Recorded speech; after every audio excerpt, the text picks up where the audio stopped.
Hello everyone, welcome to FOC classes. This video is for class 12 IT code 802. आज की video में हम SQL commands को complete करेंगे एंड इसी वीडियो के साथ हमारा पूरा चैप्टर कंप्लीट हो जाएगा, chapter 1 database concept. So let us start the video. अगर आपको सभी चैप्टर्स के detail notes, chapter wise question answers and solve previous year question answers चाहिए तो आप all in one book purchase कर सकते हैं. इसका लिंक डिस्क्रिप्शन में गिवन है. ऑर्डर करने के लिए डायरेक्ट ऑर्डर करेंगे तो आपको स्पेशल डिस्काउंट मिलेगा. डायरेक्ट ऑर्डर के लिए आपको इस नंबर पर व्हाट्सएप करना है एंड अगर आप अमेजोन के थ्रू ऑर्डर करना चाहते हैं तो उसका लिंक भी डिस्क्रिप्शन में गिवन है, बट वहां पर आपको कोई डिस्काउंट नहीं मिलेगा. And yes, one more thing, काफ़ी सारे स्टूडेंट्स ने पूछा है कि मैम क्या हमें सच में ये बुक परचेज करनी चाहिए, क्या सच में ये हमें हेल्पफुल रहेगी. तो देखिए, मेरा पर्सनल रिकमेंडेशन आपको यही है कि ये बुक आपके लिए सच में बेनिफिशियल रहेगी because I am one of the author's of this book. मैंने ये बुक लिखी है एंड इस बुक से काफ़ी सारे स्टूडेंट्स को हेल्प मिली है. जो भी स्टूडेंट्स इस बुक को यूज़ करते हैं उन्हें डेफिनेटली हेल्प मिलती है अपने CBSE बोर्ड एग्जाम में IT के लिए. एंड जब आप इसको यूज़ करेंगे आपको समझ में आएगा कि कितनी होलिस्टिक प्रिपरेशन आप इससे कर सकते हैं. जब आपको रिवीजन करना होगा तो आप डिटेल नोट्स रिवाइज कर सकते हैं. आपको सेपरेट नोट्स बनाने की कोई नीड नहीं है. फिर आपको यहाँ पर chapter wise question answers given है, जिसकी वजह से जब आपका चैप्टर कंप्लीट हो गया है फिर आपको प्रैक्टिस करनी है तो आप इजीली प्रैक्टिस भी कर पाएंगे. और फिर बोर्ड एग्जाम पैटर्न को समझने के लिए, उसके क्वेश्चंस अटेम्प्ट करने के लिए आपको यहाँ पर PYQs भी गिवन है सॉल्यूशंस के साथ. तो इस तरह से आपकी ये बुक हेल्प करती है होलिस्टिक प्रिपरेशन में. So it is my personal recommendation that this is a very good book and even the best book for your preparation of CBSE board exam of class 12 IT code 802. So if you want to purchase it, you can check the links given in the description. So let us start the first topic, distinct keyword. ये keyword हम select clause के साथ तब use करते हैं जब हमें किसी पर्टिकुलर एट्रीब्यूट की सिर्फ डिस्टिंक्ट वैल्यूज चाहिए. जैसे यहाँ पर हम इसका सिंटेक्स किस तरह से लिखेंगे, सबसे पहले हम सेलेक्ट लिखेंगे, इसके बाद जो भी कॉलम नेम है उससे पहले हम यहाँ पर डिस्टिंक्ट कीवर्ड ऐड करेंगे और फिर लिखेंगे उस कॉलम का नेम. तो इस स्टेटमेंट को लिखने से हमने क्या स्पेसिफाई किया है, हमने ये स्पेसिफाई किया है कि इस कॉलम के लिए हमें सिर्फ डिस्टिंक्ट वैल्यूज चाहिए, मतलब अलग अलग यूनिक वैल्यूज चाहिए. ऐसा नहीं हो कि वो रिपीट हो रही हैं 1 1 2 2, इस तरह से नहीं. जो यूनिक है सिर्फ वही चाहिए. अगर 1 10 टाइम्स भी आ रहा है तो भी उसे एक बार ही शो करना है. अंडरस्टूड. इसके बाद फ्रॉम के बाद टेबल नेम लिखेंगे एंड वेयर के बाद कंडीशन लिखेंगे जैसा हम यूजुअली करते हैं और फिर सेमीकोलन लगाएंगे. So this is how you have to use the distinct keyword. Here is an example, इसकी हेल्प से हम अच्छे से समझ पाएंगे. तो देखिए, कभी कभी जब एग्जाम में क्वेश्चन गिवन होता है वहां पर यूनिक या फिर डिफरेंट भी लिखा हो सकता है, बट आपको कंफ्यूज नहीं होना है कि हम कौन सा कीवर्ड यूज करें. यूनिक हो, डिफरेंट हो, डिस्टिंक्ट हो, तीनों केसेस में आपको क्या यूज करना होगा, आपको यूज करना होगा डिस्टिंक्ट कीवर्ड. तो यहाँ पर हमसे क्या कहा गया है कि हमें डिस्प्ले करने हैं unique names of subjects available. तो यहाँ पर जो सब्जेक्ट्स के यूनिक नेम्स हैं, मतलब डिस्टिंक्ट नेम्स हैं, सिर्फ वही डिस्प्ले करने हैं. तो सबसे पहले हम क्या करेंगे, सबसे पहले हम लिखेंगे सेलेक्ट क्लॉज. इसके बाद यहाँ पर डिस्टिंक्ट कीवर्ड लिखेंगे क्योंकि हमें ये जो नेम्स चाहिए ये किस चीज़ के नेम्स हैं, सब्जेक्ट्स के नेम्स हैं. सो ये नेम्स सिर्फ डिस्टिंक्ट ही चाहिए, इसलिए हमने डिस्टिंक्ट कीवर्ड ऐड कर दिया है पहले. और फिर हमने लिखा है फ्रॉम और उसके बाद टेबल का नेम, फिर सेमीकोलन ऐड कर देंगे. एंड क्योंकि यहाँ पर कोई कंडीशन नहीं है तो हमने कोई कंडीशन नहीं लिखी. एंड वन मोर थिंग, अगर इतना बेसिक सिंटेक्स किसी को समझ में नहीं आ रहा है इसका मतलब आपने पहले की वीडियोस मिस की हैं. सो पहले की वीडियोस जाकर देखें अगर आपको यहाँ पर कोई भी प्रॉब्लम है. बट अगर आपने पहले की वीडियोस देखी हैं और फिर आपको कोई प्रॉब्लम है तो आप कमेंट सेक्शन में पूछ सकते हैं. Okay. Now next is order by clause. ये हम तब यूज करते हैं जब हमें किसी पर्टिकुलर एट्रीब्यूट, मतलब किसी पर्टिकुलर कॉलम के बेसिस पर सॉर्टिंग करनी है, मतलब रिजल्ट को रीअरेंज करना है. तो यहाँ पर हम इंक्रीजिंग या डिक्रीजिंग, मतलब असेंडिंग या डिसेंडिंग ऑर्डर में सॉर्ट करने की बात कर रहे हैं। ओके, तो सबसे पहले यहाँ पर सिंटेक्स को समझते हैं। तो देखिए, सिंटेक्स में आपको सबसे पहले सेलेक्ट क्लॉज लिखना है। सेलेक्ट क्लॉज में हम बताते हैं कि हमें कौन कौन से कॉलम्स डिस्प्ले करने हैं, तो यहाँ पर जितने कॉलम्स डिस्प्ले करने हैं उन सभी के नाम लिख देंगे। फिर इसके बाद फ्रॉम लिखते हैं और फिर इसके बाद लिखते हैं टेबल का नेम जिससे ये सभी कॉलम्स आने वाले हैं। इसके बाद आपको यहाँ पर लिखना है ऑर्डर बाय क्लॉज। अब ये order by as it is लिखा जाएगा, ठीक है। फिर इसके बाद आपको क्या लिखना है, उस कॉलम का नेम जिसके अकॉर्डिंग आपको सॉर्टिंग करनी है। तो यहाँ पर हम स्पेसिफाई कर रहे हैं कि आपको इस कॉलम के अकॉर्डिंग जो हमें रिजल्ट मिला है उसको सॉर्ट करना है, रीअरेंज करना है, और फिर सेमीकोलन लगाएंगे। अब देखिए, ऑर्डर बाय क्लॉज में दो पॉसिबिलिटीज हैं। हो सकता है कि वो असेंडिंग ऑर्डर हो सकता है कि डिसेंडिंग ऑर्डर हो। अगर आपने कोई कीवर्ड मेंशन नहीं किया है ऑर्डर बाय में तो वो बाय डिफॉल्ट असेंडिंग ही माना जाएगा। बट अगर आप स्पेसिफाई करना चाहते हैं तो असेंडिंग के लिए ASC यूज करना है और डिसेंडिंग के लिए DESC यूज करना है, ठीक है। तो इसका मतलब है कि अगर असेंडिंग ऑर्डर रखना है तो ऑर्डर बाय के साथ आप स्पेसिफाई कर भी सकते हैं ASC, या फिर नहीं भी कर सकते, क्योंकि नहीं करेंगे तो वो बाय डिफॉल्ट असेंडिंग ऑर्डर ही माना जाएगा। बट अगर डिसेंडिंग करना है तो यूज करना कंपलसरी है ये कीवर्ड DESC, ठीक है। तो अब यहाँ पर क्वेश्चन क्या बोल रहा है, to list the names of teachers in alphabetical order. तो अब देखिए, यहाँ पर हम ये सपोज कर रहे हैं कि हमारे पास दो कॉलम है, एक है फर्स्ट नेम और एक है लास्ट नेम, ठीक है। तो अब इसको हमें अल्फाबेटिकल ऑर्डर में अरेंज करना है। तो देखिए, अल्फाबेटिकल ऑर्डर होता है A to Z, ठीक है। तो अब यहाँ पर हम सबसे पहले इस तरह से सेलेक्ट क्लॉज लिखेंगे, ठीक है। सेलेक्ट क्लॉज में हमने दोनों कॉलम्स का नेम मेंशन कर दिया है। इसके बाद फ्रॉम के बाद टेबल का नेम मेंशन कर दिया है, ठीक है। यहाँ तक तो आपको पता है कैसे लिखते हैं। अब इसके बाद ध्यान से सुनिएगा, यहाँ पर हमने ऑर्डर बाय क्लॉज में दो कॉलम्स लिख दिए हैं, क्योंकि हमारे अकॉर्डिंग तो नेम्स को सॉर्ट करना है, तो हमने तो दोनों कॉलम्स के नेम लिख दिए। पर क्या यहाँ पर दोनों कॉलम्स के अकॉर्डिंग सॉर्टिंग होगी? आप खुद सोचिए। अगर हमने फर्स्ट नेम और लास्ट नेम दोनों को ही A to Z के अकॉर्डिंग सॉर्टिंग कर दी, मतलब सबसे पहले हमने यहाँ पर फर्स्ट नेम को तो सॉर्टिंग किया ही है इंक्रीजिंग ऑर्डर में, असेंडिंग ऑर्डर में, बट अगर हम इसी तरह से लास्ट नेम को भी सॉर्ट कर देंगे तो इस तरह से तो रिकॉर्ड डिस्टॉर्ट हो जाएगा, क्योंकि फिर एलिस के आगे वॉल्टन तो आएगा नहीं, वॉल्टन तो फिर लास्ट में चला जाएगा, जबकि जो नेहा है उनका लास्ट नेम तो वॉल्टन नहीं है। तो इससे क्या होगा, अगर हमने दोनों कॉलम्स की सॉर्टिंग एक साथ कर दी तो क्या होगा, रिकॉर्ड डिस्टॉर्ट हो जाएगा। तो इसलिए कभी भी ऑर्डर बाय क्लॉज में आपको मल्टीपल कॉलम्स गिवन भी हो तब भी आपको मल्टीपल कॉलम्स के अकॉर्डिंग सॉर्टिंग नहीं करनी है, वहां पर सॉर्टिंग सिर्फ फर्स्ट कॉलम के अकॉर्डिंग ही होगी। तो इसलिए यहाँ पर सिर्फ फर्स्ट नेम के अकॉर्डिंग सॉर्टिंग होगी, ठीक है। एंड क्योंकि हमने इसके आगे कुछ स्पेसिफाई नहीं किया, हमने यहाँ पर ASC DESC कुछ नहीं लिखा, तो इसका मतलब यहाँ पर कौन सी सॉर्टिंग होगी, असेंडिंग ऑर्डर में, ठीक है। तो आपको ये चीज याद रखनी है, ओके। बट यहाँ पर जैसे हमने ये लिखा है कॉमा लास्ट नेम, तो इससे कोई दिक्कत नहीं है, मतलब ऐसा नहीं है कि सीक्वल इसमें कुछ एरर देगा, नहीं, इसमें एरर नहीं मिलेगा, बट इसमें सॉर्टिंग सिर्फ फर्स्ट कॉलम के अकॉर्डिंग ही होगी। अंडरस्टूड?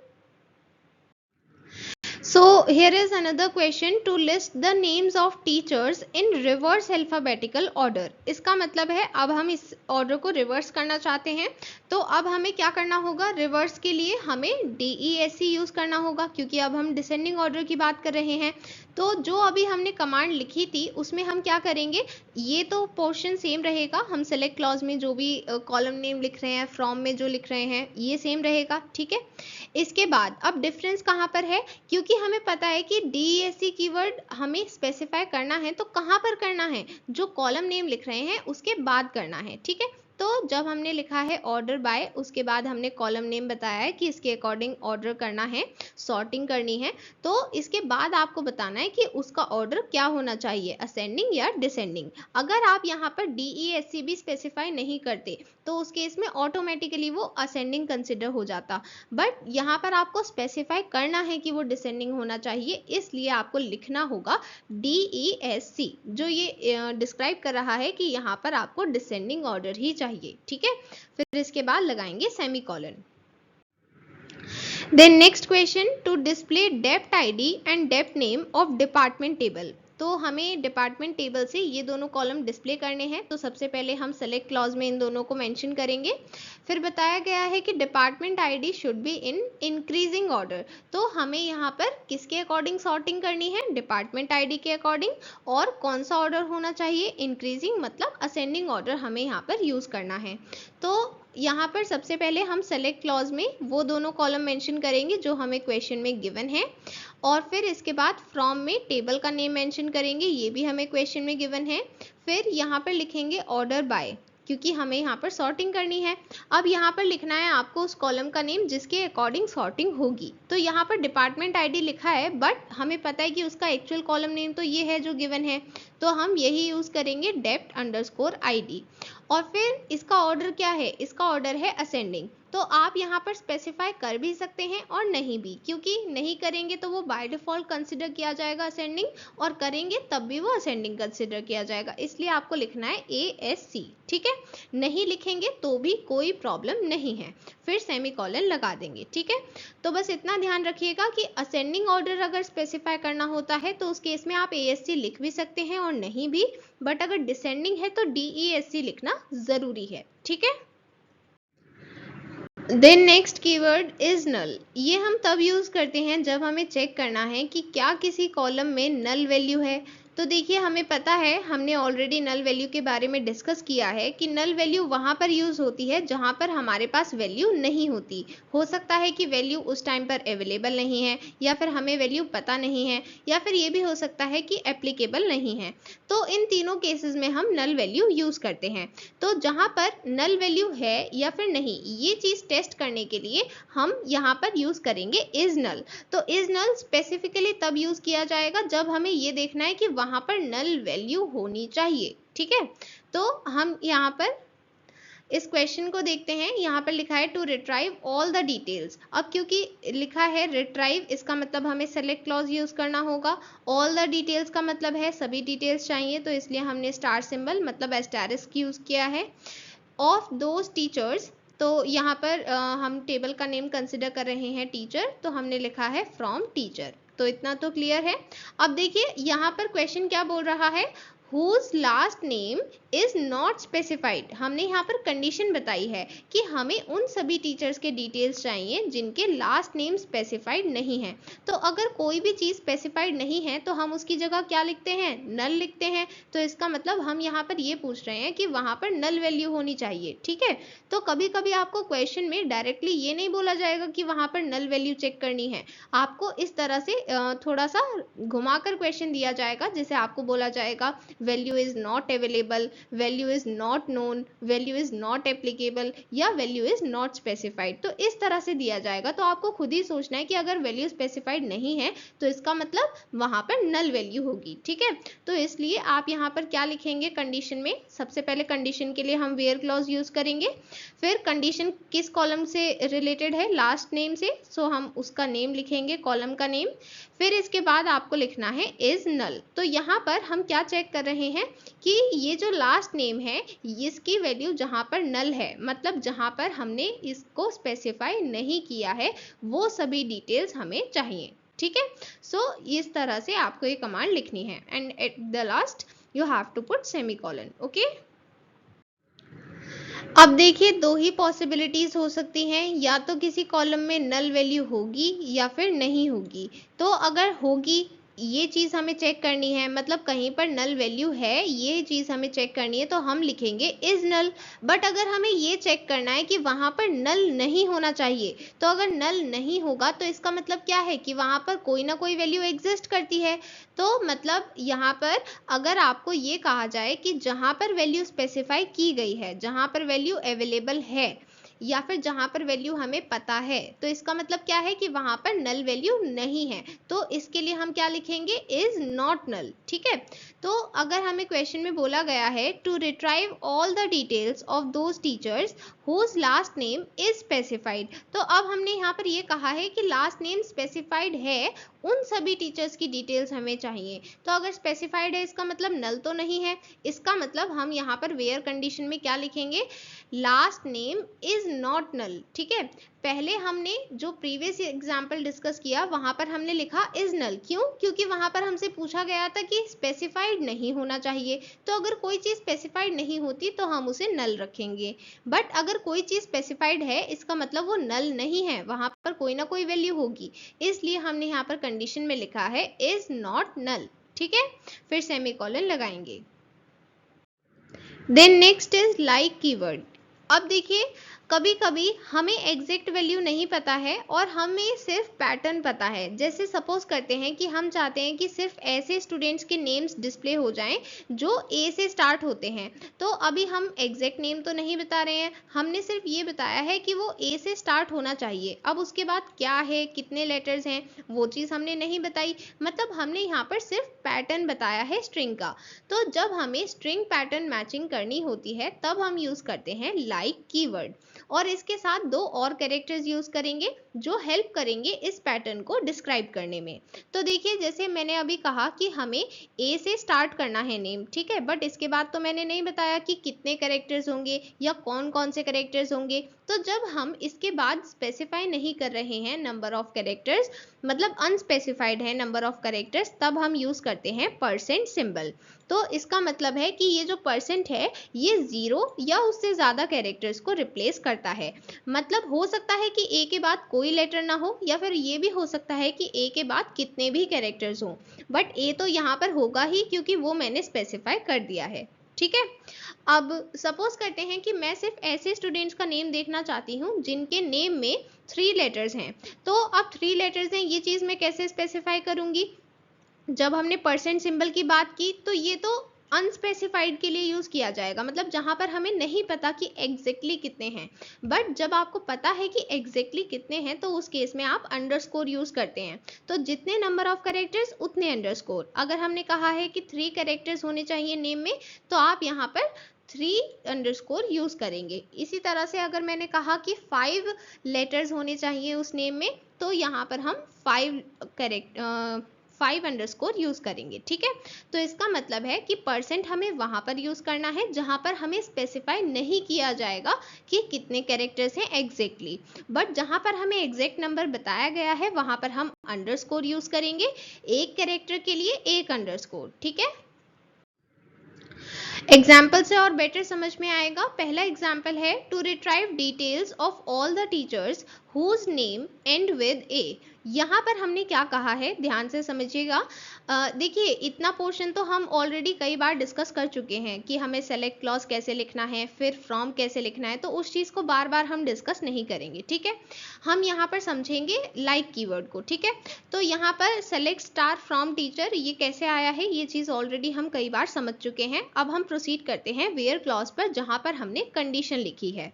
तो कंडीशन क्वेश्चन में ये दी गई है whose name एंड विद ए, मतलब नेम को ए के साथ एंड करना है, लास्ट में ए आना चाहिए। ठीक है, तो अब हमने ये तो स्पेसिफाई नहीं किया कि शुरू में क्या होना चाहिए या फिर कितने लेटर्स होने चाहिए। इसका मतलब है शुरू में चीजें अनस्पेसिफाइड हैं, और जहां पर अनस्पेसिफाइड है वहां पर हम क्या यूज करते हैं, परसेंट सिंबल।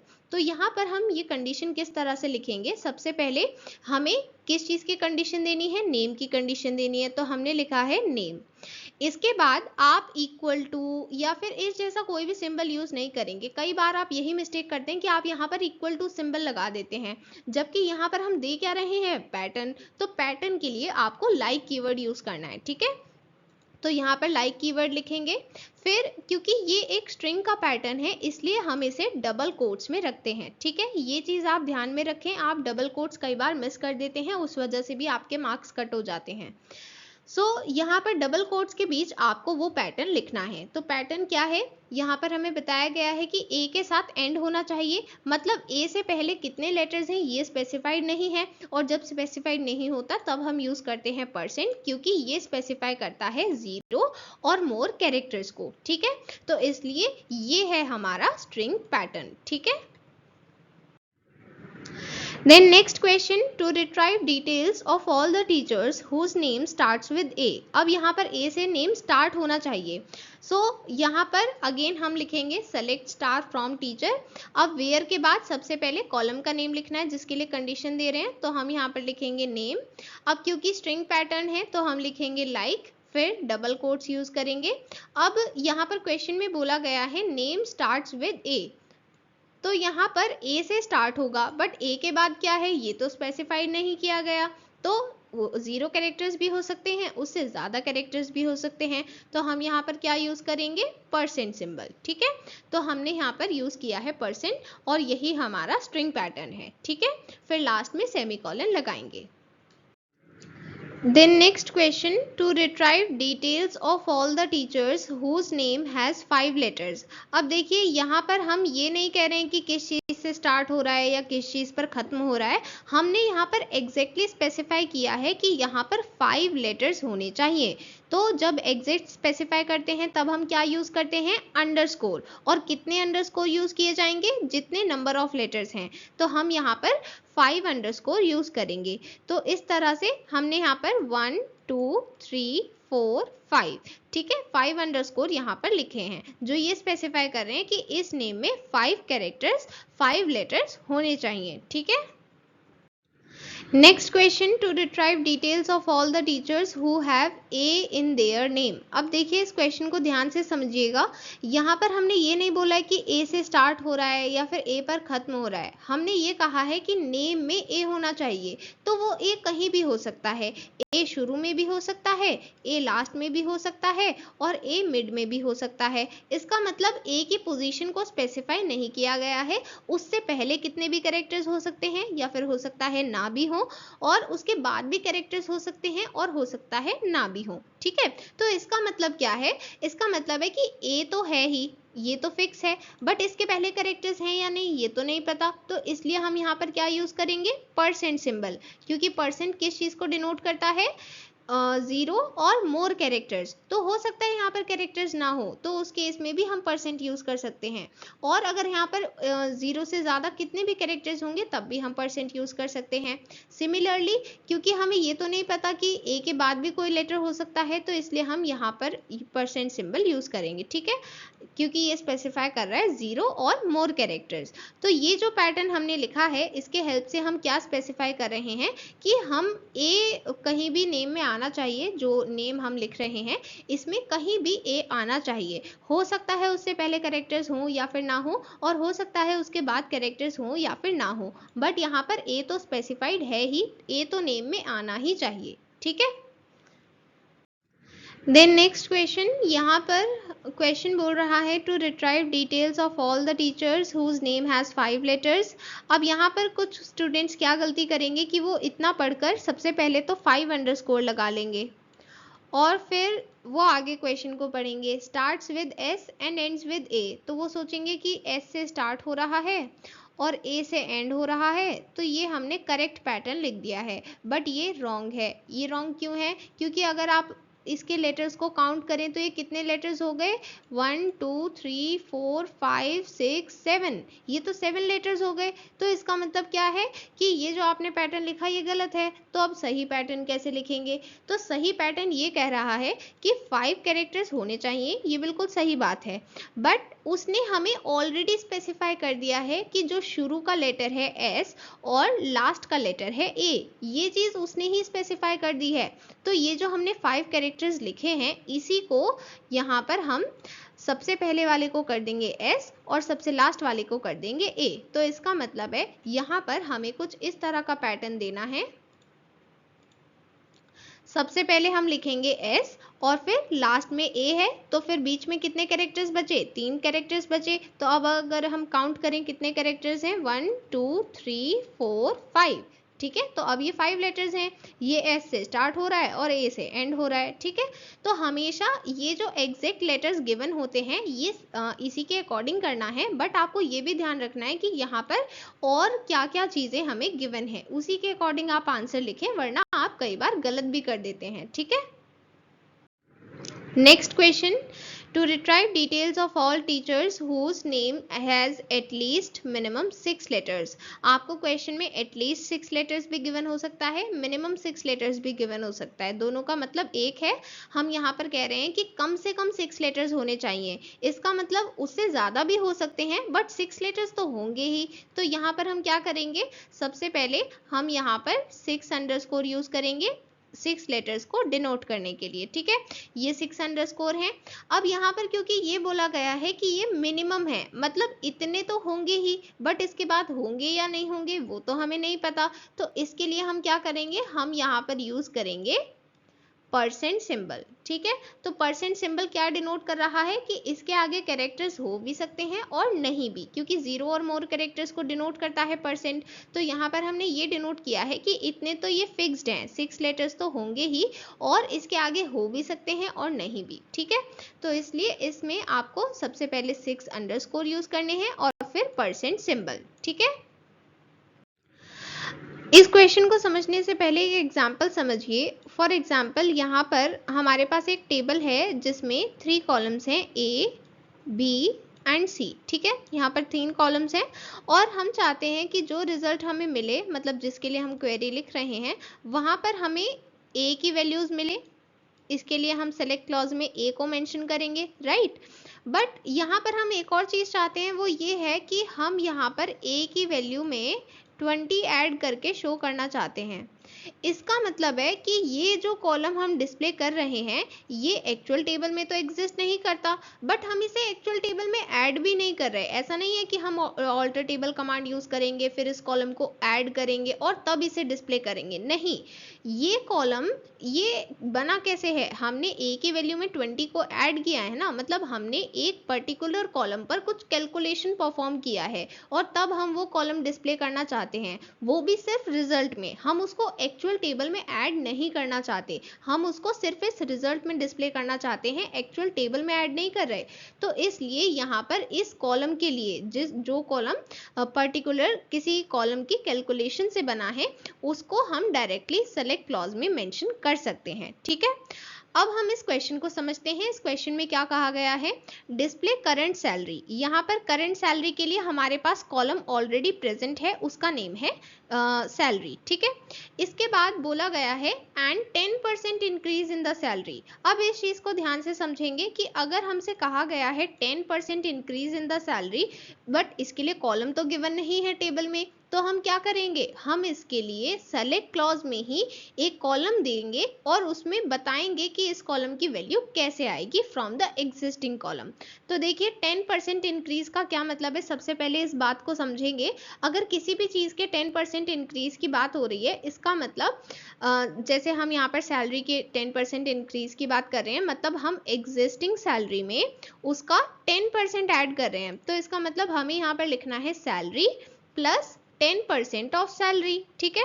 ये यहाँ पर मैथमेटिकल कैलकुलेशन चल रहा है, जो मैथमेटिक्स के स्टूडेंट्स हैं वो इजीली समझ सकते हैं, बट बाकी स्टूडेंट्स ध्यान से समझें। सो यहाँ पर हमने क्या किया, अब सैलरी को ऐसे लिखेंगे, प्लस को ऐसे ही लिखेंगे। अब हम इस ब्रैकेट को सॉल्व कर रहे हैं, तो इसमें 10% को हम किस तरह से लिख सकते हैं, 10 डिवाइडेड बाय 100, ठीक है। और ऑफ को क्या लिख सकते हैं, ऑफ को लिख सकते हैं मल्टीप्लाई, ठीक है। अब यहाँ पर हम क्या कर रहे हैं, ये जो हमने 10/100 लिखा है, हम इसको क्या लिख सकते हैं, जब इसको सॉल्व करेंगे तो हमें क्या मिलेगा, 0.1। तो हमने यहाँ पर लिखा 0.1। यहाँ पर मल्टीप्लाई सैलरी लिखा था, वो हमने यहाँ पर एज इट इज लिख दिया है, ठीक है। अब अगर आप ध्यान से देखें, ये क्या लिखा हुआ है, सैलरी प्लस 0.1 मल्टीप्लाई सैलरी, मतलब दोनों जगह सैलरी कॉमन है, तो दोनों जगह से हमने सैलरी कॉमन ली। फिर कॉमन लेंगे तो इधर क्या बचेगा, 1 बचेगा, और इधर क्या बचेगा, 0.1 बचेगा। इसका मतलब सैलरी मल्टीप्लाई 1 प्लस 0.1। तो 1 प्लस 0.1 की वैल्यू क्या होती है, 1.1। तो इसका मतलब है कि हमें यहाँ पर फाइनल वैल्यू क्या मिली है, सैलरी मल्टीप्लाई 1.1। तो इसका मतलब है कि जब हमें ये चीजें डिस्प्ले करनी है तो इसके लिए तो हम सैलरी मतलब कॉलम का नेम ही लिखेंगे, बट ये जो गिवन है 10% इंक्रीज इन द सैलरी, इसके लिए हम क्या लिखेंगे, इसके लिए हम लिखेंगे salary multiply 1.1। Understood. So here is the command. सबसे पहले हमने सेलेक्ट क्लॉज लिखा है, इसमें सैलरी कॉलम जो ऑलरेडी टेबल में प्रेजेंट है ये हमें डिस्प्ले करना है, और साथ ही हमें डिस्प्ले करना है 10% इंक्रीज इन द सैलरी, जिसकी वैल्यू हमें मिली है सैलरी मल्टीप्लाई 1.1। तो वही चीज हमने यहाँ पर लिख दी है, ठीक है। एंड क्योंकि ये चीज़ अगर हम इस तरह से डिस्प्ले करेंगे, सपोज करते हैं कि अगर यहाँ पर न्यू सैलरी ना लिखा हो, यहाँ पर लिखा हो सैलरी मल्टीप्लाई 1.1, तो वो इतनी ज़्यादा रीडेबल नहीं होगी एंड इतनी ज़्यादा अंडरस्टूड नहीं होगी कि ये क्या है सैलरी मल्टीप्लाई 1.1, हमने क्यों किया है सैलरी मल्टीप्लाई 1.1। तो इस चीज़ को समझाने के लिए हम यहाँ पर एज कीवर्ड यूज़ करेंगे। अब ये एज कीवर्ड का क्या काम है, इसकी हेल्प से हमने एक एलियास क्रिएट किया है। एलियास का मतलब है ये नेम हमें सिर्फ इस क्वेरी के लिए यूज़ करना है, मतलब इस क्वेरी में हमें इस कॉलम का नेम न्यू अंडरस्कोर सैलरी दिखने वाला है, बट एक्चुअल में ना ही ये कोई कॉलम एग्जिस्ट करता है, क्योंकि हमने इसे सिर्फ एक कॉलम की कैलकुलेशन से बनाया है और ये कॉलम टेबल में नहीं है, ये सिर्फ हमने यहाँ पर कहाँ बनाया है, इस क्वेरी में। ठीक है, तो इस क्वेरी के अलावा ये एक्चुअल टेबल में प्रेजेंट नहीं है। ठीक है, और इसका नेम हमने चेंज किया है with the help of as keyword. ठीक है, ताकि हमें ये रीडेबल और अंडरस्टूड रहे। ठीक है, इसके बाद फ्रॉम में टीचर मतलब टेबल का नेम लिख देंगे, फिर वेयर के बाद कंडीशन लिख देंगे जो हमें क्वेश्चन में गिवन है, डेप्थ नंबर 4 होना चाहिए। ठीक है, I hope you have understood this. If you have any problem you can ask me in the comment section. अब देखिए, कभी कभी ऐसा भी हो सकता है कि जो हम कंडीशन दे रहे हैं उसको कोई भी कॉलम सेटिस्फाई नहीं करता, तो इसमें क्या होगा, देखिए यहाँ पर हमने लिखा है display details of teachers who belong to department number 0। अब अगर सपोज करते हैं कि डिपार्टमेंट नंबर 0 प्रेजेंट ही नहीं है स्कूल में, तो अगर हमने ये कंडीशन दी है कि डेप्थ नंबर 0 होना चाहिए, तो हमें रिजल्ट में क्या मिलेगा, हमें रिजल्ट में कुछ नहीं मिलेगा, क्योंकि ऐसा कोई रिकॉर्ड ही नहीं है जहाँ पर डेप्थ नंबर 0 है। इसलिए हमें यहाँ पर रिजल्ट में मिलता है एम्प्टी सेट। तो एम्प्टी सेट का मतलब है कि यहाँ पर इस कंडीशन को कोई भी रिकॉर्ड सेटिस्फाई नहीं कर रहा है। Understood? Before proceeding to next topic, please have a look at both of the tables. Department table है जिसमें depth ID and depth name column है, ये टीचर टेबल है जिसमें ये सभी कॉलम्स हैं। आप यहाँ पर देख सकते हैं कि हर एक टीचर के पास एक डेप्थ नंबर है एंड ये डेप्थ नंबर एक्चुअली में कहाँ से लिया गया है, ये डेप्थ आईडी से लिया गया है। ठीक है, तो यहाँ पर हम इन दोनों टेबल्स को यूज़ करके आगे के कंसेप्ट समझने वाले हैं। तो सबसे पहले हमें ये समझना है कि सपोज करते हैं हम सबसे पहले जो डेटा लेना चाहते हैं वो सिर्फ डिपार्टमेंट टेबल से ही लेना चाहते हैं। ठीक है, बट क्योंकि ये डिपार्टमेंट टेबल कहीं ना कहीं रिलेशन रखती है, कनेक्शन रखती है टीचर टेबल के साथ, तो ये जो कनेक्शन है या फिर कनेक्टेड कॉलम है, हम उसके बेसिस पर कोई कंडीशन देना चाहते हैं। जैसे हम यहाँ पर ये बताना चाहते हैं कि हमें सिर्फ और सिर्फ ऐसे डिपार्टमेंट सेलेक्ट करने हैं, ऐसे डिपार्टमेंट की डेप्थ आईडी और डेप्थ नेम चाहिए जहां पर टीचर फीमेल हो। तो अब देखिए यहाँ पर क्या होगा, यहाँ पर हमारे पास ये जो डेटा गिवन है कि कहाँ पर टीचर फीमेल है, ये कहाँ पर गिवन है, टीचर टेबल में, बट हमें डेटा कौन सा डिस्प्ले करना है, डेटा हमें डिपार्टमेंट टेबल का डिस्प्ले करना है, depth ID and depth name. तो यहाँ पर इससे हमें ये समझ में आया कि जो डेटा है वो एक टेबल से लिया जा रहा है और जो कंडीशन है उस डेटा को डिस्प्ले करने के लिए वो कंडीशन दूसरी टेबल से है। तो ऐसे में हमारे पास दो ऑप्शन है।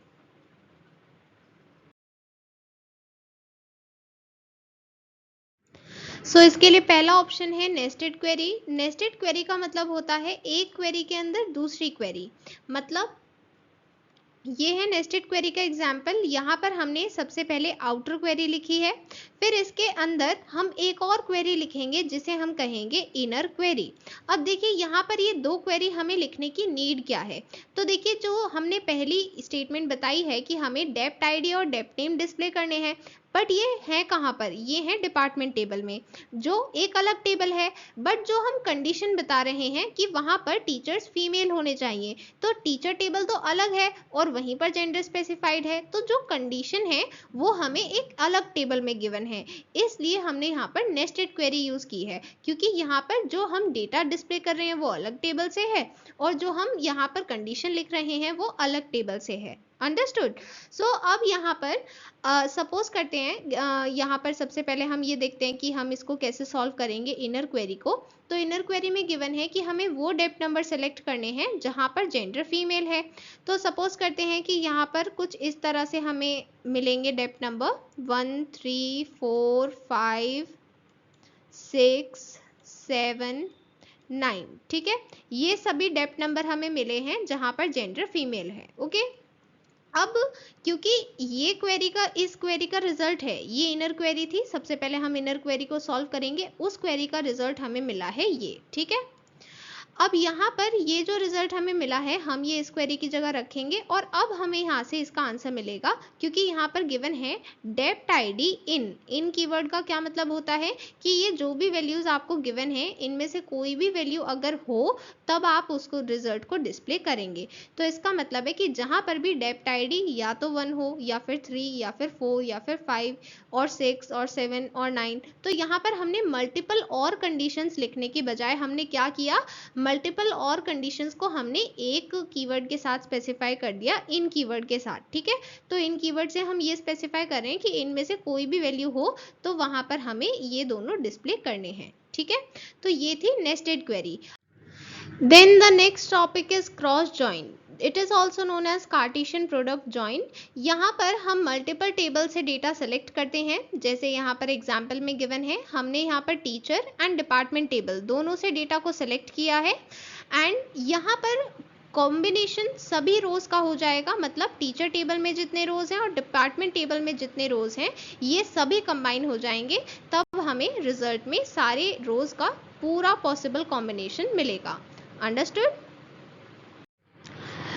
हमने क्या कहा, टीचर टेबल से हमें चाहिए first name and last name, department table से चाहिए डेप्ट आईडी एंड डेप्ट नेम, ठीक है।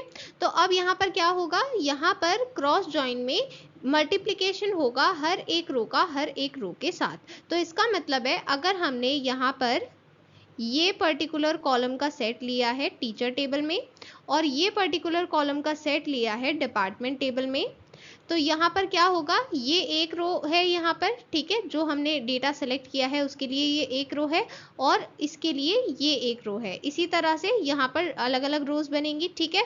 तो हमें दिख रहा है कि टीचर टेबल में कितनी रोज बनेंगी, 14 रोज बनेंगी और डिपार्टमेंट टेबल में कितनी रोज बनेंगी, 9 रोज बनेंगी। तो यहाँ पर हम जब टोटल रिजल्ट देखेंगे कि हमें रिजल्ट में कितनी रोज मिल रही हैं, तो क्योंकि यहाँ पर हर एक रो का कॉम्बिनेशन हर एक रो के साथ किया जाएगा, तो जैसे ये फर्स्ट रो है इस टीचर टेबल के लिए, तो इसका पहले इससे मल्टीप्लिकेशन करेंगे, फिर इससे मल्टीप्लिकेशन करेंगे, फिर इससे, फिर इससे, इस तरह से हम हर एक रो से इसको मल्टीप्लाई करेंगे, ठीक है। तो हर एक रिकॉर्ड को हमने मल्टीप्लाई कर दिया। अब ये जो इसका सेकेंड रिकॉर्ड है हम इसको भी हर एक रिकॉर्ड से मल्टीप्लाई कर देंगे, सिमिलरली थर्ड रिकॉर्ड को। तो इसका मतलब है हमें ये सारे 14 रिकॉर्ड्स को इन सभी 9 रिकॉर्ड से मल्टीप्लाई करना है, जिसकी वजह से हमें टोटल क्या रिजल्ट में मिलने वाला है, 126 रोज। तो यहाँ पर हमने क्या समझा कि जब क्रॉस जॉइन होता है, मतलब जब हम मल्टीपल टेबल से डेटा सेलेक्ट कर रहे हैं और वहां पर कोई कंडीशन स्पेसिफाई नहीं कर रहे हैं, तो उस केस में क्रॉस जॉइन होगा। इसका मतलब है कि हर एक रो को हर एक रो से मल्टीप्लाई कर दिया जाएगा। अंडरस्टूड? अब देखिए क्रॉस जॉइन के साथ प्रॉब्लम क्या है। हम यहाँ पर क्रॉस जॉइन में पहली टेबल के हर एक रो को दूसरी टेबल के हर एक रो के साथ मल्टीप्लाई करने वाले हैं। यहाँ पर फर्स्ट टेबल में जितनी भी रोज हैं सबको 1 बाय 1, डिपार्टमेंट टेबल की 1 बाय 1 सभी रोज से मल्टीप्लाई किया जाएगा। तो इसी वजह से हमें वहां पर 126 रोज मिल रही थी। बट अगर हम यहाँ पर देखें तो यहाँ पर जो करेक्ट टीचर हैं वो करेक्ट डिपार्टमेंट के साथ पेयर नहीं होंगी हर एक केस में। क्यों? क्योंकि हम तो हर एक रिकॉर्ड को हर एक रो के साथ मल्टीप्लाई कर रहे हैं। तो शनाया बत्रा को सबसे पहले 1 केमिस्ट्री इस रो के साथ मल्टीप्लाई किया जाएगा, बट फिर ये जो बाकी रिकॉर्ड्स हैं इनके साथ भी तो मल्टीप्लाई किया जाएगा। बट शनाया बत्रा तो इन सबको बिलोंग नहीं करती हैं, उनका डिपार्टमेंट नंबर तो सिर्फ 1 है। इसका मतलब है यहाँ पर क्रॉस जॉइन में कंडीशन ना प्रोवाइड करने की वजह से क्या हुआ, हर एक रिकॉर्ड को हर एक रो को हर एक रो के साथ पेयर किया गया। तो उस वजह से हमें जो डेटा मिल रहा है वहां पर टीचर अपने रिस्पेक्टिव डिपार्टमेंट के साथ पेयर नहीं किए गए हैं, वहां पर टीचर हर एक डिपार्टमेंट के साथ पेयर कर दिए गए हैं। ठीक है, आप डिफरेंस समझे।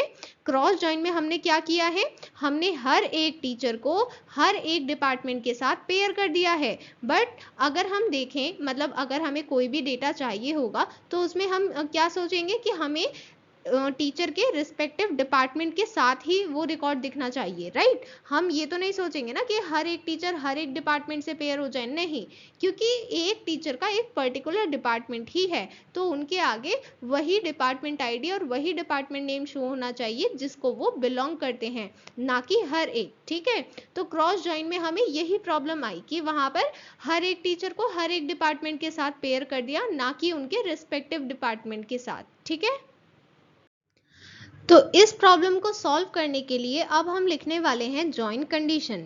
जॉइन कंडीशन में हम ये स्पेसिफाई करेंगे कि हर एक टीचर को सिर्फ उनके रिस्पेक्टिव डिपार्टमेंट के साथ ही कंबाइन किया जाएगा, हर एक डिपार्टमेंट के साथ कंबाइन नहीं किया जाएगा, सिर्फ जो उनका डिपार्टमेंट है उसी के साथ कंबाइन किया जाएगा। ये चीज़ हम स्पेसिफाई करेंगे जॉइन कंडीशन की हेल्प से।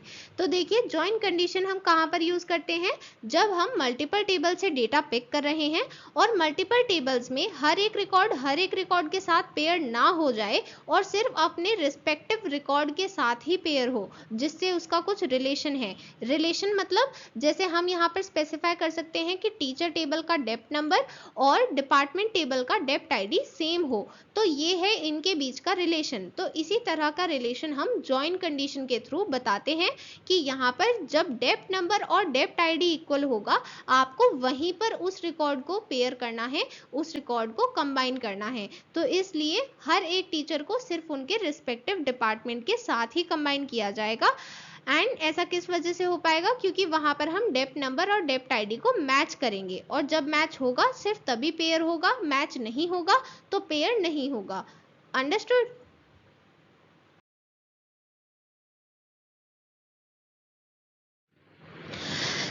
अब यहाँ पर क्या होगा, हम यहाँ पर कंडीशन देने वाले हैं depth number is equal to depth ID, ये होगी जॉइन कंडीशन। जॉइन कंडीशन क्यों कह रहे हैं, क्योंकि इसकी हेल्प से हम 2 डिफरेंट टेबल्स के रिकॉर्ड्स को ज्वाइन करेंगे, और ये कंडीशन है कि यहाँ पर डेप्थ नंबर जब डेप्थ आईडी के इक्वल होगा सिर्फ वहीं पर पेयर करें। इसका मतलब है जब हमने ये शनाया बत्रा रो सेलेक्ट की है तो इसमें हम पहले चेक करेंगे कि डेप्थ नंबर क्या है, डेप्थ नंबर है 1, तो इसको डिपार्टमेंट टेबल के उसी रिकॉर्ड के साथ मल्टीप्लाई किया जाएगा जहां पर डेप्थ आईडी होगी 1, क्योंकि यहाँ पर हमने कंडीशन दी है डेप्थ नंबर डेप्थ आईडी के इक्वल होना चाहिए, ठीक है। इसी तरह से जब हमें एलिस वॉल्टन को पेयर करना है डिपार्टमेंट के साथ, तो हम यहाँ पर देखेंगे कि इनका डेप्थ नंबर क्या है 3, तो अब हम इनको किन के साथ पेयर करेंगे, जहां पर डिपार्टमेंट का आईडी होगी 3। तो यहाँ पर हम किसी और के साथ कंबाइन नहीं करेंगे, हम सिर्फ उसी के साथ कंबाइन करेंगे जहां पर डेप्थ नंबर और डेप्थ आईडी सेम है, ठीक है। इसी तरह से जब सुरभि बंसल के लिए देखेंगे तो यहाँ पर इनका डेप्थ नंबर है 4, तो इनको कंबाइन करेंगे 4 डेप्थ आईडी के साथ। इसी तरह से मेघा खन्ना, इनका भी डेप्थ नंबर 4 है, इनको भी कंबाइन करेंगे डेप्थ आईडी 4 के साथ, ठीक है। ऐसा इसलिए पॉसिबल है क्योंकि एक ही डिपार्टमेंट में मल्टीपल टीचर्स तो हो सकते हैं ना, तो इसलिए कोई प्रॉब्लम नहीं है, ठीक है। दोनों 4 में है तो कोई प्रॉब्लम नहीं है, ओके।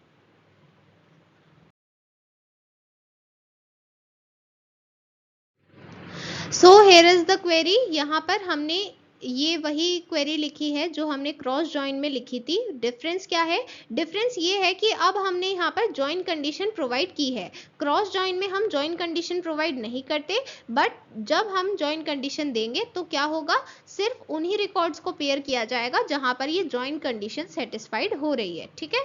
तो यहाँ पर हमें कुछ इस तरह का आंसर मिलेगा, जो रिजल्ट मिलेगा वो इस तरह का होगा। तो यहाँ पर आप देख सकते हैं कि हर एक टीचर को सिर्फ उनके रिस्पेक्टिव डिपार्टमेंट के साथ ही पेयर किया गया है। ऐसा नहीं है कि हर एक टीचर को हर एक डिपार्टमेंट के साथ पेयर कर दिया जाएगा, कंबाइन कर दिया जाएगा, नहीं, यहाँ पर सिर्फ रिस्पेक्टिव डिपार्टमेंट के साथ ही कंबाइन किया गया है, ठीक है।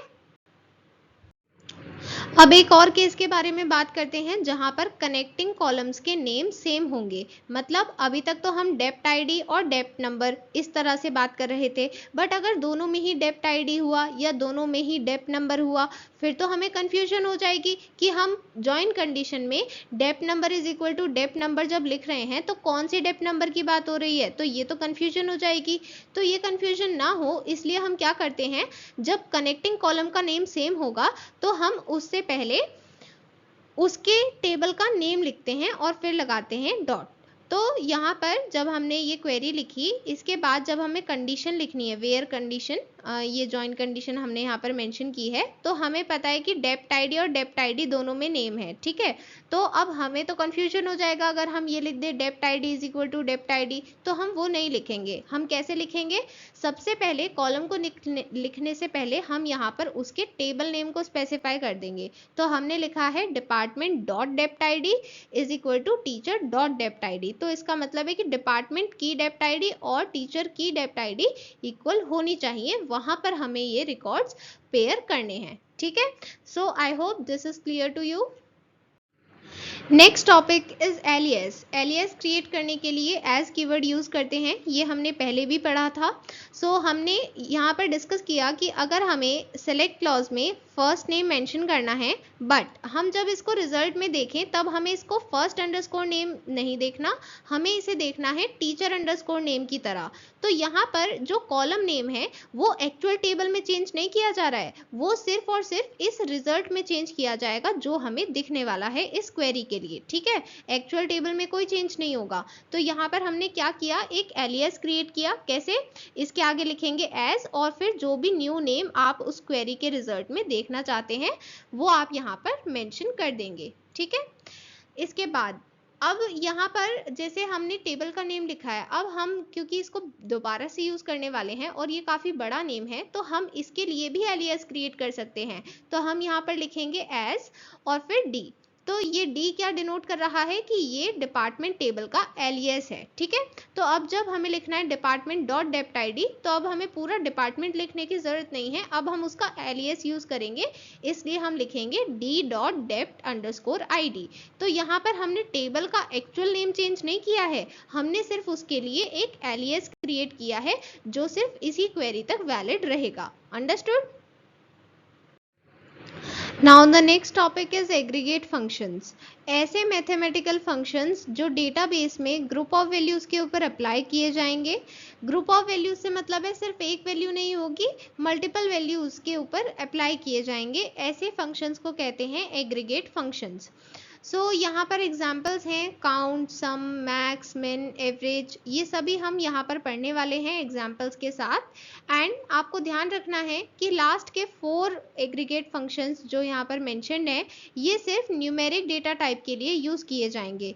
मतलब यहाँ पर हम सिर्फ न्यूमेरिक वैल्यूज पर ही ये फंक्शन अप्लाई कर सकते हैं, क्योंकि आप जानते हैं जैसे कि आपको यहाँ पर नेम से समझ में आ रहा है, सम में हम किसी चीज का सम कर रहे हैं, मतलब एडिशन कर रहे हैं। मैक्स में मैक्सिमम वैल्यू बता रहे हैं, मिन में minimum value, then average value. तो इस तरह से हम यहाँ पर ये सभी चीजें किसके ऊपर अप्लाई करते हैं, जब हमारे पास न्यूमेरिक वैल्यूज होंगी। आप किसी भी टेक्स्ट वैल्यू के ऊपर तो ये सभी अप्लाई नहीं कर सकते ना। अगर आपको गिवन है a प्लस बी, तो क्या आप इसका आंसर बता सकते हैं? नहीं बता सकते, क्योंकि ये तो टेक्स्ट है ना। इसी तरह से अगर मैं आपको बोलूँ 1 + 2, तो आप बता सकते हैं इसका आंसर 3 है। क्यों? क्योंकि ये न्यूमेरिक वैल्यूज हैं। तो हमेशा जब न्यूमेरिक डेटा टाइप होगा तभी ये चारों एप्लीकेबल होंगे, अदरवाइज नहीं होंगे, ठीक है। Here is the first aggregate function count. Count का मतलब होता है गिनती करना। तो यहाँ पर हम किस चीज की गिनती कर रहे हैं? क्वेरी में हमें कितने नंबर ऑफ टपल्स मिल रहे हैं, जो हमें रिजल्ट में क्वेरी मिली है उसके नंबर ऑफ टपल्स को काउंट करने के लिए यूज करते हैं काउंट एग्रीगेट फंक्शन। और ये हम कहाँ पर यूज करेंगे? सेलेक्ट में। तो यहाँ पर हमने सेलेक्ट मेंशन किया है, फिर हमने लिखा है काउंट, फिर ब्रैकेट में हमने उस कॉलम का नेम मेंशन किया है जिसकी वैल्यूज को हमें काउंट करना है, ठीक है। तो अब देखिए, अगर यहाँ पर लिखा है लास्ट अंडरस्कोर नेम, तो आपको सिर्फ इसकी वैल्यूज को काउंट करना है, ठीक है। और जब सिर्फ सिंगल कॉलम गिवन होता है तो हम वहां पर नल वैल्यूज को काउंट नहीं करते। जैसे यहाँ पर आप ये नल वैल्यू को काउंट नहीं करेंगे अगर सिर्फ लास्ट नेम काउंट करने को बोला गया है, ठीक है।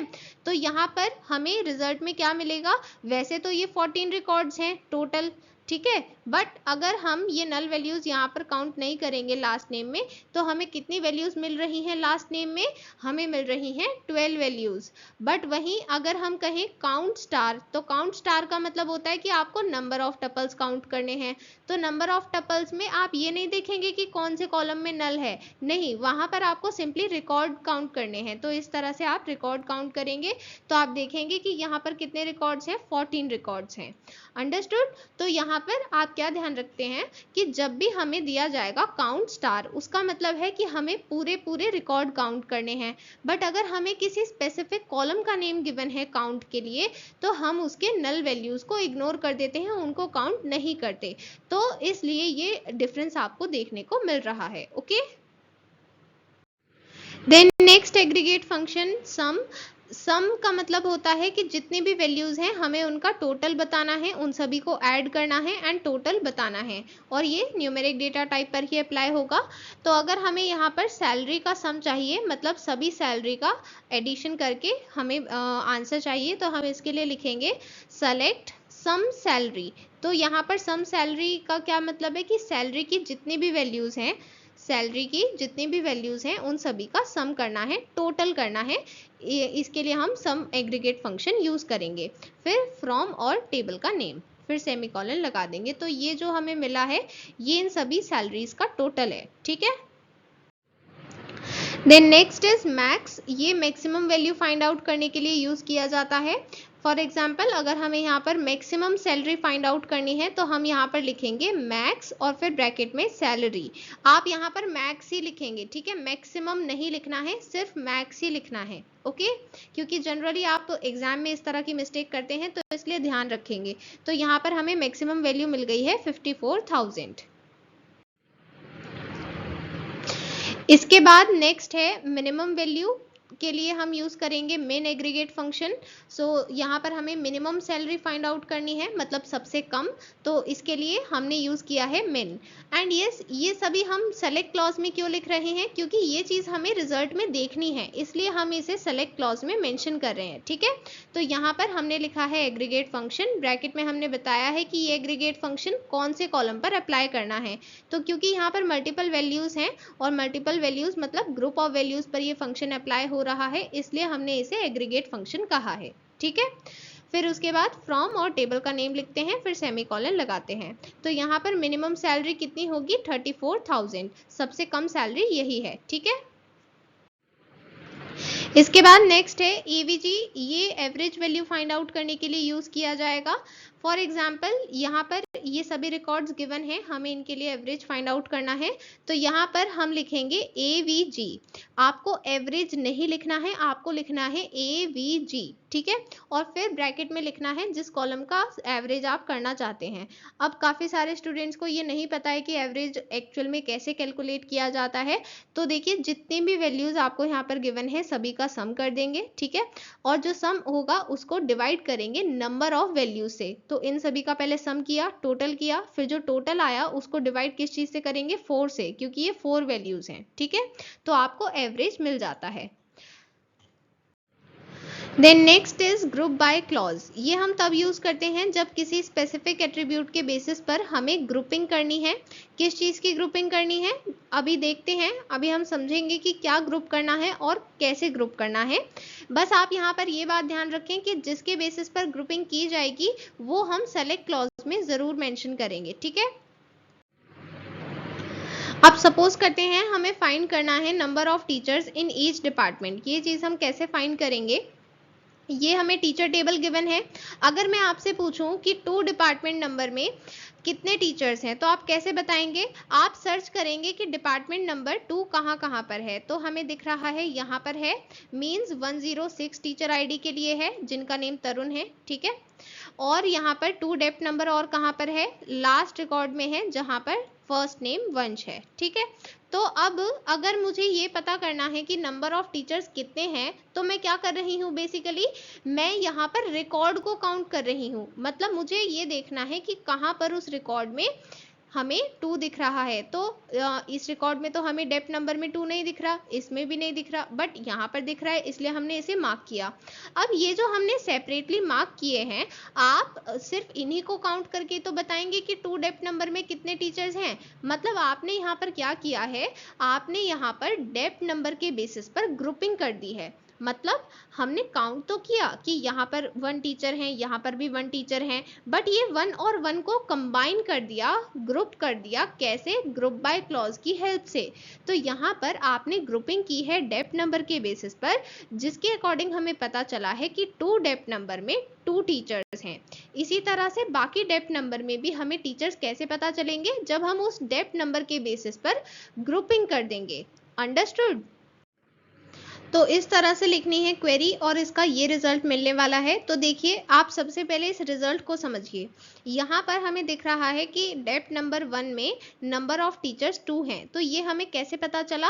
जब हमने डेप्थ नंबर के बेसिस पर ग्रुपिंग कर दी। तो जब हमने ग्रुपिंग की तभी तो हमें समझ में आया कि वहां पर कितने टीचर्स हैं। अगर हम उनको अलग अलग रहने देते तो फिर तो वो अलग अलग ही शो होते, वो एक ग्रुप में नहीं बन पाते। इसलिए हमें यहाँ पर ग्रुपिंग करनी जरूरी थी, ताकि हमें पता चल पाए कि हर एक डिपार्टमेंट में कितने टीचर्स हैं। अंडरस्टूड? सो यहाँ पर हमें सेलेक्ट क्लॉज में क्या क्या मेंशन करना होगा?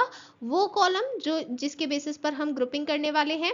साथ ही क्योंकि हम यहाँ पर काउंट करके ही तो बताएंगे नंबर ऑफ टीचर्स, तो नंबर ऑफ टीचर्स के लिए हम काउंट यूज करेंगे। और फिर हम किस चीज को काउंट कर रहे हैं? हम पूरे रिकॉर्ड को काउंट करेंगे एज नंबर ऑफ टीचर्स। हमें यहाँ पर नंबर ऑफ टीचर्स की तरह दिखाना है इसे। और दूसरी बात, यहाँ पर ग्रुप बाय यूज करना जरूरी है, क्योंकि हमें ये बताना होगा कि अगर ये एक रिकॉर्ड है और ये एक रिकॉर्ड है, यहाँ पर भी डेप्थ नंबर 1 है, यहाँ पर भी डेप्थ नंबर 1 है, तो ये हमने काउंट तो कर लिया है, बट अब इसको ग्रुप भी तो करना होगा। तो इसलिए हम ये ग्रुप बाय क्लॉज यहाँ पर यूज करना हमें नेसेसरी है। ठीक है? तभी हमें पता चल पाएगा कि एक डेप्थ नंबर में कितने टीचर्स हैं। ठीक है? सिमिलरली जब किसी का डेप्थ नंबर 2 होगा और यहाँ पर भी 2 होगा, तो ये चीज हम काउंट तो कर लेंगे कि यहाँ पर 1 टीचर है, यहाँ पर 1 टीचर है, बट इन दोनों को ग्रुप भी तो करना होगा। और ग्रुप किसके बेसिस पर करेंगे? इनके डेप्थ नंबर के बेसिस पर, ताकि हमें ये पता चल पाए कि 2 डेप्थ नंबर में कितने टीचर्स हैं। अंडरस्टूड? अब जो रिजल्ट हमने देखा था उसको थोड़ा सा एनहांस करने के लिए हम ये भी चाहते हैं कि वहाँ पर डिपार्टमेंट का नेम भी शो हो। तो अभी तक जो हम डिटेल्स डिस्प्ले कर रहे थे, डेप्थ नंबर और काउंट, ये हम कहाँ से डिस्प्ले कर रहे थे? सिर्फ टीचर टेबल से। बट अगर हम बात कर रहे हैं डिपार्टमेंट के नेम की, तो वो तो डिपार्टमेंट टेबल से आएगा। इसका मतलब हम यहाँ पर मल्टीपल टेबल से डेटा लेने वाले हैं। तो सबसे पहले तो हम सेलेक्ट क्लॉज में वो सभी कॉलम्स मेंशन करेंगे जो हमें यहाँ पर देखने हैं। इसके बाद फ्रॉम में हम दोनों टेबल के नेम मेंशन करेंगे, क्योंकि दोनों टेबल से डेटा आ रहा है। ठीक है? अब हम जानते हैं कि जब मल्टीपल टेबल से डेटा आता है, तो रिस्पेक्टिव टीचर को रिस्पेक्टिव डिपार्टमेंट के साथ कनेक्ट करने के लिए हमें क्या करना होगा? जॉइन कंडीशन यूज करनी होगी। तो यहाँ पर हम जॉइन कंडीशन मेंशन करेंगे कि जहाँ पर डेप्थ आईडी और डेप्थ नंबर है, सिर्फ वहीं पर इन दोनों के रिकॉर्ड्स को कंबाइन करना है। और फिर ग्रुप बाय अप्लाई करेंगे, क्योंकि यहाँ पर हम नंबर ऑफ टीचर्स देखना चाहते हैं हर एक डिपार्टमेंट में, तो इसलिए डिपार्टमेंट नंबर के अकॉर्डिंग हम ग्रुपिंग कर देंगे। ठीक है? तो यहाँ पर हमें कुछ इस तरह का रिजल्ट मिलेगा। डेप्थ नंबर मिल रहा है, फिर डेप्थ नेम मिल रहा है, और फिर नंबर ऑफ टीचर्स। ठीक है? तो ये हमें दोनों टेबल से डेटा शो हुआ है। किसके बेसिस पर? जॉइन कंडीशन के बेसिस पर, जहां पर ये डेप्थ नंबर और डेप्थ आईडी सेम है। जहां पर 1 और 1 इक्वल थे, उसी के आगे हमें दिखा है केमिस्ट्री, क्योंकि हम जानते हैं कि केमिस्ट्री का डेप्थ आईडी 1 है, तो इसलिए डेप्थ नंबर 1 के आगे ही डेप्थ नेम को शो करना है केमिस्ट्री। ठीक है? Next is having clause. ये हम तब यूज करते हैं जब हमें ग्रुप पर कंडीशन अप्लाई करनी है। मतलब जब हमने already group by clause use कर लिया है, उसके बाद हमें कंडीशन यूज करनी है उस ग्रुप पर, तब हम यूज करेंगे हैविंग। और इस कंडीशन के लिए हम वेयर क्लॉज यूज नहीं करेंगे, इसके लिए सिर्फ हैविंग ही यूज किया जाएगा। Understood? So here is an example. Display those departments which have more than one teacher. अब यहाँ पर क्वेश्चन में बोला गया है कि हमें सिर्फ वही डिपार्टमेंट्स दिखाने हैं जहाँ पर एक से ज़्यादा टीचर हैं। तो एक से ज़्यादा टीचर हैं, ये हमें कैसे पता चलेगा? जब हमें नंबर ऑफ टीचर पता होंगे। और नंबर ऑफ टीचर हमने कैसे कैलकुलेट किए थे? With the help of count star. और ये जो काउंट स्टार है, इसे हमने डायरेक्टली डिस्प्ले नहीं किया था, इसे हमने पहले ग्रुप किया था। किस चीज़ के बेसिस पर? डेप्थ नंबर के बेसिस पर। तो इसका मतलब है अब जो कंडीशन हम लगाने जा रहे हैं वो ग्रुप पर कंडीशन है, इसलिए अब हम यहाँ पर ये जो कंडीशन लिख रहे हैं कि काउंट स्टार 1 से ज़्यादा होना चाहिए, मतलब जहाँ पर नंबर ऑफ टीचर्स 1 से ज़्यादा हैं सिर्फ वहीं पर हमें डेटा डिस्प्ले करना है। इसके लिए ये कंडीशन एक्चुअल में कहाँ पर लग रही है, इस ग्रुप पर लग रही है जो ग्रुप हम बना रहे हैं, इसलिए हमने ये कंडीशन हैविंग क्लॉज में प्रोवाइड की है ग्रुप बाय लिखने के बाद। ठीक है, तो जब भी आपको ग्रुप पर कंडीशन लगानी है, मतलब जो आपने ग्रुपिंग की है आपको उस पर कंडीशन लगानी है, तो वो आप वेयर क्लॉज में नहीं देंगे, वो आप देंगे हैविंग क्लॉज में। ठीक है, बाकी इसके ऊपर की जो क्वेरी है वो बिल्कुल सेम है, इसलिए मैंने आपको एक्सप्लेन नहीं की है।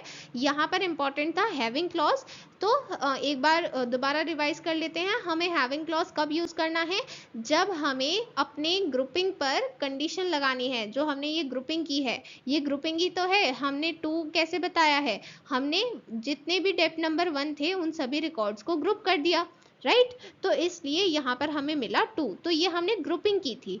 तो इसी ग्रुपिंग के बेसिस पर अब हम कंडीशन लगाना चाहते हैं, तो ये जो ग्रुपिंग पर कंडीशन लगेगी ये कहाँ पर लगेगी, हैविंग क्लॉज में।